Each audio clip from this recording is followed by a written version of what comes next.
Voilà, salut à tous. Aujourd'hui, nous allons apprendre la configuration dès la création du restaurant jusqu'à la configuration du restaurant. On va aller sans toutefois tarder. Vous allez voir sur cette page, si vous tapez cette adresse dans votre navigateur, vous allez tomber sur ces sites où vous avez l'accueil, les fonctionnalités, les tarifs, et puis vous avez cette page. Là, vous allez lire la procédure de paiement après création du, euh, du restaurant. Voilà, nous allons revenir sur l'accueil. Dès que vous descendez un tout petit peu en bas, vous allez voir la tarification. Je vais expliquer la tarification. On a la tarification des 79 dollars. Cette tarification des 79 dollars, c'est une promotion hors norme que j'ai pu faire pour mes frères africains, que ça permette même aux étudiants de faire ces business. Donc ici, dès que vous payez, vous m'envoyez des preuves de paiement, je vous ouvre l'espace. Vous n'avez pas à héberger, parce que l'hébergement se gère de mon côté. Vous n'avez pas à s'époumoner pour les noms de domaine, tout ça avant de faire ça, parce que vous aurez un sous-domaine gratuitement. Donc, à part ça, il y a d'autres avantages. Pour celui de 350 dollars, c'est le code source. Et puis, on vous accompagne lors de l'installation. Et puis, on va vous dire, là, vous allez vous héberger vous-même. Vous allez héberger vous-même votre application. Vous allez tout gérer vous-même. Donc, ici, vous n'avez pas besoin de l'hébergement. Vous avez justement besoin de payer. Et puis, vous allez créer votre restaurant à partir de ce site. Donc, on va y aller sans toutefois tarder. Je vais cliquer sur commencer.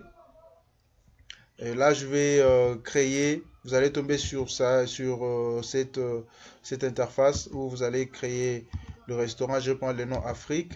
Là également, je vais prendre Afrique sans toutefois tarder. Le nom, je peux prendre par exemple Franck. L'adresse mail. Sur l'adresse mail, vous devez mettre l'adresse mail qui fonctionne parce que ça doit être vérifié. Ça vous permettra plus tard, si vous oubliez votre mot de passe, de réinitialiser votre mot de passe facilement sans mon intervention. Le nom du restaurant, Afrique Goût par exemple, on va choisir un pays, on prend par exemple le Cameroun. Et l'adresse, on peut mettre Cameroun, on peut mettre Cam 12, OK. Puis nous allons cliquer sur inscription. Du coup, ça va vous demander de vous connecter avec les identifiants que vous avez créés. Ou soit ça peut passer directement, ne vous inquiétez pas. Ça peut passer directement dans l'interface du restaurant. Je vais mettre le mot de passe. Voilà. OK. Du coup, vous êtes dans l'interface du restaurant. Et dans cette interface, je vais mettre en français. Vous allez mettre ça en français si vous êtes francophone et en anglais si vous êtes anglophone. Vous allez voir, que il y a tout de ces côtés, toutes les options possiblement. Vous ne pouvez pas y accéder parce que vous n'avez pas encore confirmé et puis moi de mon côté j'ai pas encore confirmé les paiements. Je veux mettre la vidéo en pause, je veux confirmer l'approbation, je veux donner l'approbation de quoi ça de connexion. Voilà, je viens d'approuver. Je vais justement cliquer sur tableau de bord. Vous allez voir. Du coup, vous allez vous retrouver déjà sur votre interface du restaurant. Euh, Maintenant, qu'est-ce que nous allons faire pour le moment? Nous allons passer à la configuration. Nous allons passer à la configuration. Premièrement, euh, nous allons passer à la configuration. Avant de tout configurer, on commence d'abord par configurer les zones. On configure les zones, on configure les tables et puis on va configurer les menus.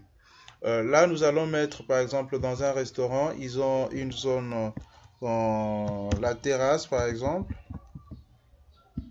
Dans la terrasse, on va rajouter la zone. Et puis, on va rajouter une autre zone. On va appeler, par exemple, jardin. On va rajouter une autre zone qu'on va appeler par exemple grande salle. Ça dépend de la configuration du restaurant, c'est comme vous le souhaitez.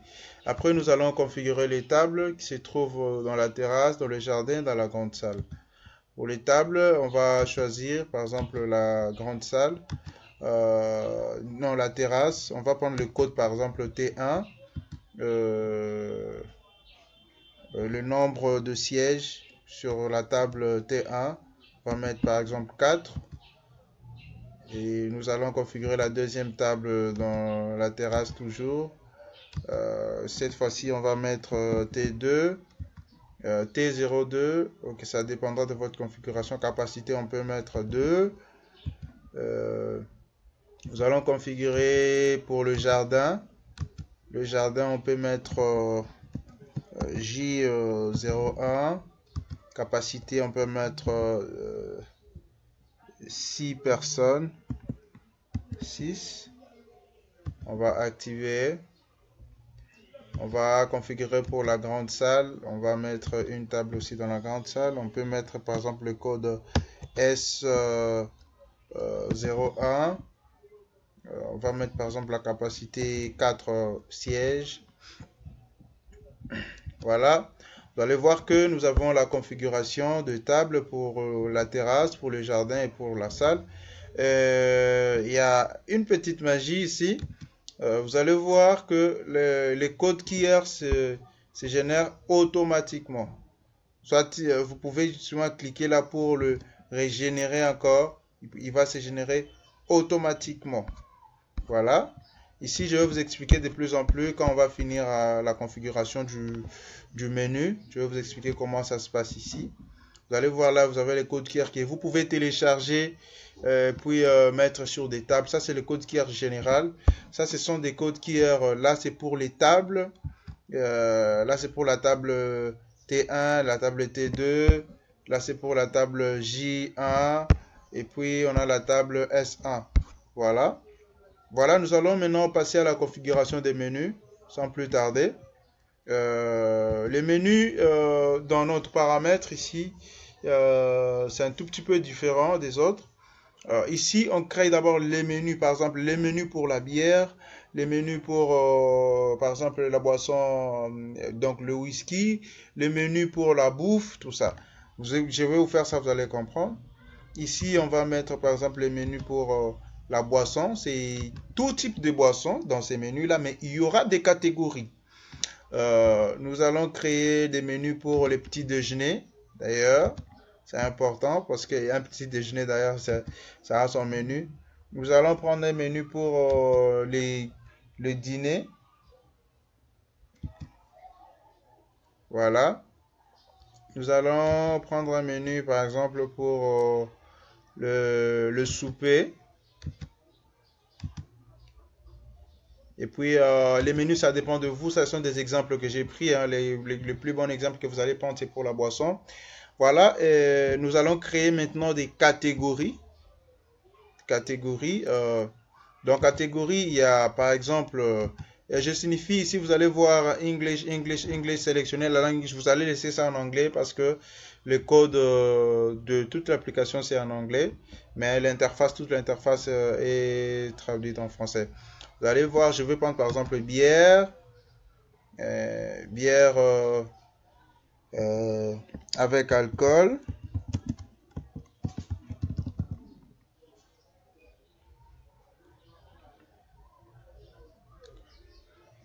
Bière alcoolique. Je se dit déjà en français, bon, on y va. Voilà, bière alcoolique comme catégorie. Et puis on va rajouter une autre catégorie, boisson sucrée. C'est les deux exemples qu'on va prendre pour ne pas tarder. Nous allons créer l'article de menu. Là, maintenant, ça sera le produit. On va par exemple prendre du Coca-Cola. On va mettre par exemple Coca-Cola.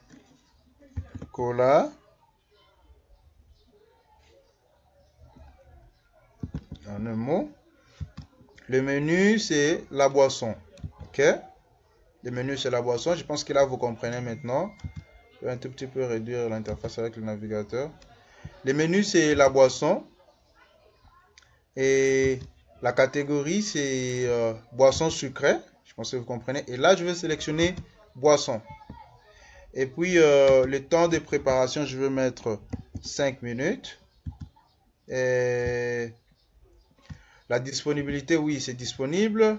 La photo, je vais aller chercher une photo plus rapidement.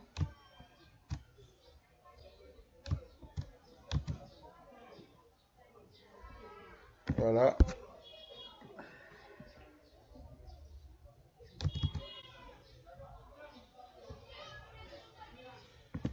Est-ce que j'ai déjà une photo d'un coca ici? Je pense pas. Bon, je vais prendre n'importe quelle photo pour qu'on ne prenne pas beaucoup du temps. Je vais prendre celle-là. Voilà. On va mettre le prix. Je vais mettre par exemple 12 $. On va sélectionner. OK. Et du coup, le produit apparaît là-bas. Et dès que je vais dans menu, je vais voir les produits qui apparaissent là-bas. Et dès que je vais dans la caisse, il y a le produit qui apparaît. Et dès que je vais sur les sites, l'espace client, je vais prendre ça.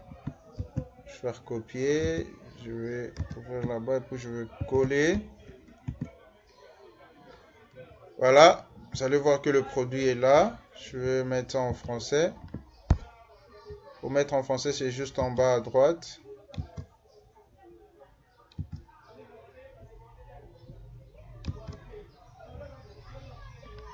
Voilà. C'est en français. OK. En français. Les couleurs, vous pouvez modifier dans votre interface. D'ailleurs, on va essayer de le faire parce que là, ça a pris les couleurs par défaut. On va aller le faire rapidement et puis continuer. On va aller dans paramètres et thèmes. Les logos, le favicon, vous pouvez modifier. On va y arriver. Les couleurs, on va prendre par exemple cette couleur-là. Puis on va enregistrer. OK. Et puis on va mettre ça en dark mode. Voilà, on va revenir. On a créé le menu. Vous avez compris. Si vous voulez rajouter des suppléments, c'est aller dans groupe des modificateurs. Là, c'est là qu'on rajoute des suppléments, par exemple. Supplément. Nom du supplément, je peux par exemple rajouter quoi au Coca-Cola. Qu'est-ce qu'on peut donner comme supplément? La paille. La paille, par exemple. Je peux mettre paille. Non, nom du supplément, on va mettre paille. Et puis, on peut mettre 2 $. Vous pouvez rajouter encore une autre, par exemple, eau, ou bien glaçon. Glaçon, vous pouvez mettre ça à 1 $. On va sélectionner le menu, c'est Coca-Cola, où ces suppléments vont s'appliquer. Vous allez voir comment ça va fonctionner. Et là, c'est les suppléments. Donc, dans Coca-Cola, on va trouver paille et glaçon. Et si on y va là sur le site, je vais actualiser pour que les couleurs s'appliquent. Voilà. Quand on veut passer une commande, vous allez voir qu'il y a des suppléments qui affichent là-bas. Vous allez voir, le prix affiche c'est 12 $, mais il y a des suppléments qui affichent comme par exemple paille et glaçon. Voilà. Nous allons revenir ici. Là, c'est la modification des suppléments. Là, on a dit modification d'article. C'est vraiment très très simple. Voilà, nous sommes passés de la configuration des tables vers le menu. Et nous allons maintenant voir ces boutons. demande de serveur. Demande de serveur, ça s'applique plus sur l'interface ordinateur que même sur le téléphone. Suivez bien ce que je vais faire. Je suis un client, je suis dans le restaurant, je vais appeler un serveur. Dès que je clique là, ça me demande de confirmer la table où je suis, sélectionner la table où je suis pour appeler le serveur. Dès que je clique là, la table T1, je confirme. Et du coup, dans l'interface du restaurant, il y aura une notification. Nouvelle demande pour table T1. Donc eux maintenant là, ils vont voir s'ils vont répondre plus tard ou soit ils vont répondre sur place. Donc là, j'écris marqué comme traité. Donc ça a été traité, on a déjà envoyé un serveur. Voilà l'importance de ces boutons. C'est quand vous avez déjà passé une commande, vous voulez qu'on vous rajoute du ketchup, quoi que ce soit, vous allez cliquer justement sur ces boutons-là et puis vous sélectionnez votre table. Si vous vous êtes déjà connecté avec vos identifiants, vous allez seulement cliquer puis directement, ça va sonner à la caisse. Nous avons la réservation. Je veux expliquer la réservation, comment ça se passe. Là, il n'y a aucune réservation. Voilà, je suis un client, je veux réserver une table. Je vais par exemple prendre pour le 24 avril. Je veux pour 4 invités. C'est un dîner. Je vais prendre pour 19h. Bon, là, on va mettre n'importe quoi. Ou soit, je mets un détail que c'est pour un anniversaire, par exemple. Et puis, ça me demande de me connecter pour réserver. Dès que je clique là, je dois écrire mon nom, Ali. Je vais mettre, par exemple, l'adresse mail. Et puis, numéro de téléphone. Je vais mettre le numéro de téléphone.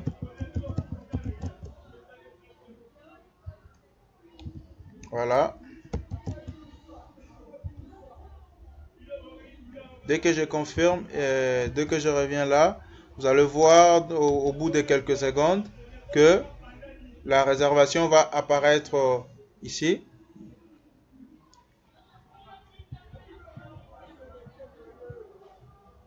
Je pense que j'ai confirmé. Je n'ai pas confirmé en fait. Je dois confirmer, je dois réserver maintenant. Voilà pourquoi. Ça va être OK. Votre réservation est confirmée. Confirmée. Dès que je reviens là, je vais directement voir la réservation. Voilà. La réservation est là. Ça dépend du statut, dans le paramètre du statut que le restaurant va donner. Si par exemple le restaurant met ça en traitement, directement là, les clients verra que c'est en traitement. Si vous voyez les statuts là-bas, j'ai changé juste les statuts là-bas. Donc si c'est confirmé, ça sera confirmé. Là, vous avez les identifiants du client, son adresse mail, son nom, son numéro, et puis dans la description, ce qu'il a dit. Après, nous allons passer à la caisse. La caisse, c'est comme la caisse partout, mais je veux de plus en plus détailler cette caisse parce qu'elle est un peu vaste. Là, vous avez justement tout au-dessus là, la barre de recherche et vous avez le produit, tout ce que vous avez créé. Ce qui est important, c'est là, vous allez voir qu'il y a plusieurs types de factures. Il y a la facture, ça c'est les KOT. Les KOT, c'est la facture pour la cuisine, qui va aller à la cuisine. Maintenant, là, c'est la facture non imprimée. Ça, c'est le KOT imprimé. Imprimer une facture pour la cuisine. Là, c'est une facture, rien que la facture, mais qui n'est pas encore payée. Et puis, nous avons les deux factures. Donc, les deux factures, cette facture imprimée pour les clients aussi qui n'est pas encore payée. Et maintenant, nous avons aussi la facture pour paiement. Ça, le rôle, c'est pas pour rien qu'on a mis ces 5 types de factures. Mais ne vous cassez pas la tête. Si vous ne voulez pas utiliser les KOT, si vous ne voulez pas utiliser tout ça, vous pouvez utiliser directement la facture de paiement. Donc, ça ne pose pas problème. Cela ne veut pas dire que ça ne va pas afficher dans le rapport. Ça va afficher dans le rapport. Tout au-dessus, là, nous avons la commande si c'est sur place. Si c'est une livraison, il faudra bien sûr mettre les noms du livreur. Si c'est l'emporté, vous pouvez directement, si c'est l'emporté, il y a une configuration que j'ai mis ici. Il y a des sachets que vous vendez pour mettre des charges dessus. Voilà. Nous allons essayer de passer une commande. Je vais sélectionner par exemple avec la paille. Ok. Vous voyez déjà, j'ai pris le coca à 12 dollars avec l'extension paille de 2 dollars. Ça fait 14 dollars. Je vais cliquer sur, je vais assigner la table si je suis sur place, si c'est quelqu'un qui vient commander. Mais si c'est un client qui passe déjà la commande, qui a déjà sélectionné sa table, c'est pas, ça va pas demander à sélectionner la table. Donc les caissiers c'est Franck. Et puis je veux confirmer le paiement.